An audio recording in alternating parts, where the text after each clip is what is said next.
উপরাষ্ট্রপতি হিসেবে নয়, প্রাক্তন কংগ্রেস বিধায়ক হিসেবে পেনশনের দাবি এবার জগদীপ ধনকরের।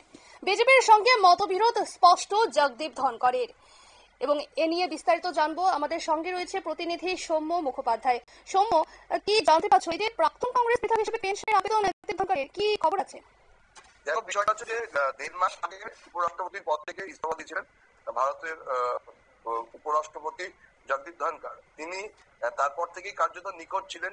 কপিল সিব্বলের তরফ থেকে এই বিষয়ে বারবার কেন্দ্রের কাছে প্রশ্ন করা হচ্ছিল। গোটা দেশ জুড়েই বিজেপি বিরোধী দলগুলোর তরফ থেকে জগদীপ ধনকর কোথায় সেই প্রশ্ন তোলা হচ্ছিল। তিনি নিখোঁজ রয়েছেন বলেও কটাক্ষ করছিলেন কোনো বিরোধী দলনেতা। এর মাঝেই আচমকা দেখা গেল যে জগদীপ ধনকর তিনি তার অবসর এর জন্য যে পেনশনের আবেদন করেছেন, তিনি সেটা উপরাষ্ট্রপতি হিসেবে না করে তিনি প্রাক্তন কংগ্রেস বিধায়ক হিসেবে আবেদন করেছেন। আর এই বিষয়টি প্রকাশ্যে আসার পরেই বিজেপির সাথে তার মতবিরোধ যে স্পষ্ট মতবিরোধ যে রয়েছে সেটা স্পষ্ট হয়ে গেছে। দেখো, জগদীপ ধনকর 1993 থেকে 1998 পর্যন্ত কংগ্রেস বিধায়ক হিসেবে রাজস্থানের আজমের জেলার কৃষ্ণনগর বিধানসভায় দায়িত্ব সামলেছেন। তিনি প্রথমে কংগ্রেস দিয়ে রাজনৈতিক জীবন শুরু করেছিলেন, পরে তিনি বিজেপিতে যোগ দেন, পরে সাংসদ হন, কেন্দ্রের মন্ত্রী হন এবং বাংলার রাজ্যপাল হন, পরে উপরাষ্ট্রপতির পদে যান। কিন্তু সব পদেই তিনি পেনশন পাওয়ার যোগ্য। কিন্তু তাৎপর্যপূর্ণ বিষয় হলো যে কংগ্রেসের থেকে যে জিতে আসা 5 বছরের যে তিনি বিধায়ক ছিলেন, সেই প্রাক্তন বিধায়ক হিসেবে তিনি পেনশনের আবেদন করেছেন। এবং যেটা জানা যাচ্ছে যে রাজস্থানের বিধানসভা সচিব সেটা আবেদন গ্রহণ করেছেন এবং তার পেনশন চালুর প্রক্রিয়াও শুরু হয়েছে। নিয়ম অনুযায়ী তার 35,000 টাকা পেনশন পাওয়ার কথা। পাশাপাশি 70 বছর যেহেতু বয়স হয়ে গেছে, তাকে আরো অতিরিক্ত 20% পেনশন দেওয়া হবে। মোটামুটি 42,000 টাকা তিনি প্রতি বছর পাবেন। কিন্তু উপরাষ্ট্রপতি হিসেবে তিনি যে পেনশন পেতেন সেটা 2 লক্ষ টাকার বেশি হতো। পাশাপাশি আরো প্রচুর সুবিধা ছিল।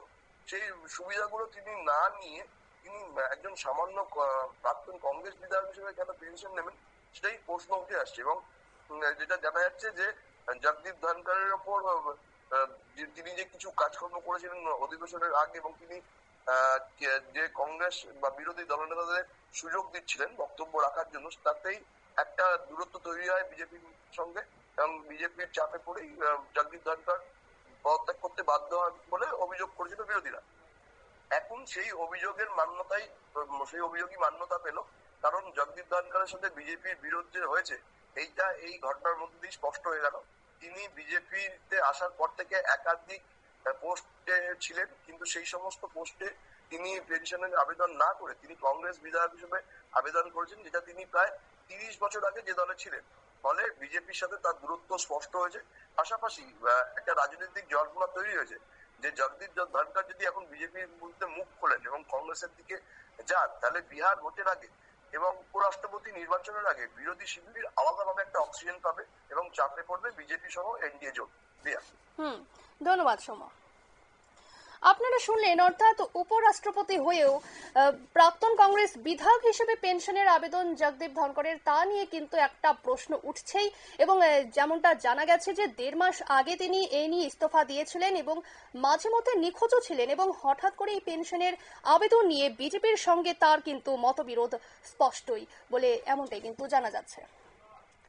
সংবাদ এখনকার মতো এই পর্যন্তই। পরবর্তী খবরের জন্য অবশ্যই নজর রাখুন নিউজ ভ্যানগার্ডের পর্দায়। নমস্কার।